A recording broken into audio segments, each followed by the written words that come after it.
आज हम भारत की सबसे उलझी हुई मर्डर मिस्ट्रीज में से एक की परतों को खोलेंगे। ये एक ऐसा केस है जो पूरी तरह से परिस्थितिजन्य सबूतों पर बना था और जिसकी सच्चाई सच कहूं तो आज भी कहीं धुंध में खोई हुई है। तो चलिए सीधे उस सवाल से शुरू करते हैं जिसने इस पूरे केस को एक आम क्राइम से एक ऐसी पहेली बना दिया जिसे आज तक कोई नहीं सुलझा पाया है। जरा सोचिए, ऐसा कैसे हो सकता है कि जिस इंसान पर हत्या का पहला शक था वही दूसरा शिकार निकला। ये कहानी हमें ले जाती है 16 मई 2008 की सुबह, नोएडा के एक अपार्टमेंट में। घर के लोग जब उठे तो उन्होंने पाया कि उनकी 14 साल की बेटी आरुषि तलवार अपने ही बेडरूम में मृत पड़ी है। घर में कोहराम मच गया और पुलिस ने अपनी जांच शुरू कर दी। अब देखिए, शुरू में तो पुलिस को लगा कि मामला बिल्कुल सीधा है, एकदम शीशे की तरह साफ। घर का जो नौकर था हेमराज, वो गायब था। तो पुलिस और मीडिया सबने फौरन ये मान लिया कि भाई कातिल वही है, हत्या करके भाग गया है। लेकिन अगले 48 घंटों में जो हुआ उसने कहानी का रुख ही मोड़ दिया। 16 मई को हेमराज की तलाश चलती रही, लेकिन इस दौरान क्राइम सीन खुला पड़ा रहा।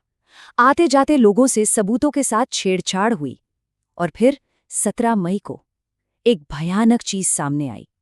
हेमराज की लाश उसी घर की छत पर मिली जिसका दरवाजा अंदर से बंद था। तो अचानक से जिसे हर कोई कातिल समझ रहा था वो तो खुद दूसरा शिकार निकला। ये केस अब एक सीधी सादी मर्डर मिस्ट्री नहीं था, ये एक लॉक्ड रूम मिस्ट्री बन चुका था। सवाल अब ये था कि अगर कातिल बाहर से नहीं आया था तो क्या वो घर के अंदर ही था। केस इतना ज्यादा उलझ गया था कि इसे भारत की सबसे बड़ी जांच एजेंसी यानी सीबीआई को सौंपना पड़ा। पर यहां आकर कहानी सुलझने के बजाय और भी पेचीदा हो गई। सीबीआई के अंदर ही 2 टीमें बन गई और उन दोनों टीमों ने 2 बिल्कुल अलग-अलग थ्योरी पेश की। एक टीम का मानना था कि कातिल कोई बाहरी था। उन्होंने हेमराज के दोस्तों और दूसरे नौकरों से पूछताछ की, पर हाथ कुछ नहीं लगा। वहीं दूसरी टीम घर के अंदर की थ्योरी पर काम कर रही थी और उनकी शक की सुई सीधे आरुषि के माता-पिता की तरफ घूम गई। इस दूसरी टीम ने अपना केस कुछ खास सुरागों पर बनाया। पहला, घर अंदर से बंद था। दूसरा, जबरदस्ती घुसने का कोई निशान नहीं मिला। तीसरा, ऐसा लग रहा था कि क्राइम सीन को बहुत होशियारी से साफ किया गया था। और तो और घर के इंटरनेट राउटर की एक्टिविटी भी शक पैदा कर रही थी। यहां तक कि एक गोल्फ क्लब को हत्या का हथियार मान लिया गया। लेकिन कहानी में एक और बड़ा मोड़ आना बाकी था। इन सारे सुरागों के बावजूद सीबीआई के पास कोई सीधा डायरेक्ट सबूत नहीं था। इसलिए उन्होंने कोर्ट में एक क्लोजर रिपोर्ट फाइल की। इसमें उन्होंने कहा कि शक तो माता-पिता पर ही है, लेकिन उन पर केस चलाने के लिए सबूत काफी नहीं है।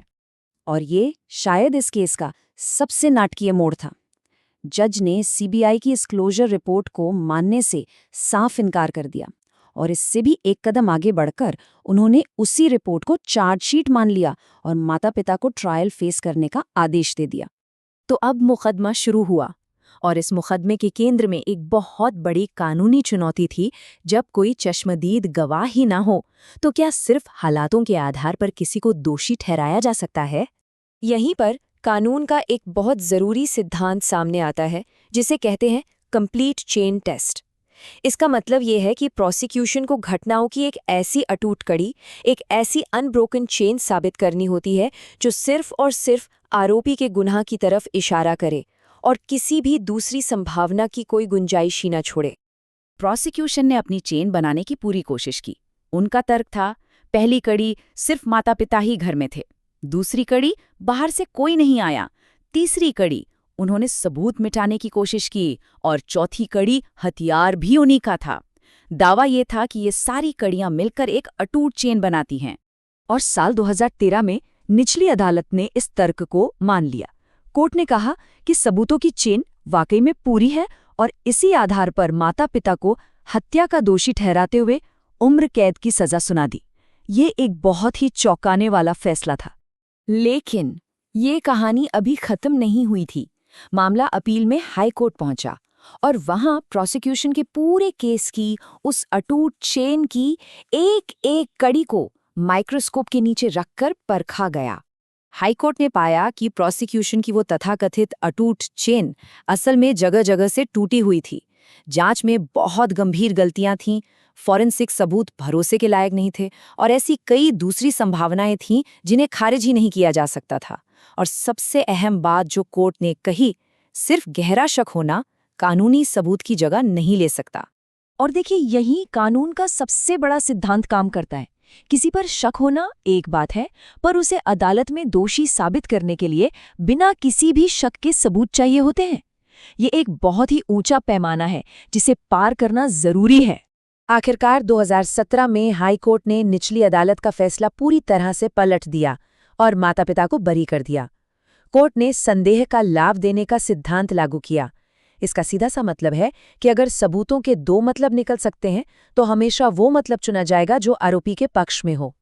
अब माता-पिता तो बरी हो गए, लेकिन इसके बावजूद ये केस आज भी लोगों के जहन में जिंदा है। चलिए, आखिर में ये समझते हैं कि ऐसा क्यों है कि ये रहस्य इतना गहरा और यादगार बन गया। ये टेबल इस केस के पूरे विरोधाभास को साफ साफ दिखाती है। सबूत वही थे, जांच वही थी, लेकिन दो अदालतें और दो बिल्कुल उल्टे फैसले। एक अदालत कहती है चेन अटूट है, दूसरी कहती है टूटी हुई है। एक दोषी मानती है, दूसरी बरी कर देती है। और आखिर में हम घूम फिरकर वहीं लौट आते हैं जहां से हमने शुरू किया था। दो लाशें, एक बंद घर, कोई चश्मदीद गवाह नहीं और एक ही जांच एजेंसी की दो बिल्कुल अलग-अलग कहानियां। यही इस केस का सार है और यही इसे इतना बेचैन करने वाला बनाता है। और ये सब हमें इस आखिरी सवाल पर लाकर छोड़ देता है कि जब किसी केस की बुनियाद ही यानी उसकी जांच ही इतनी कमजोर और गलतियों से भरी हो, तो क्या अदालत का कोई भी फैसला, चाहे वो सजा का हो या रिहाई का, कभी भी पूरी तरह से न्याय का एहसास करा सकता है?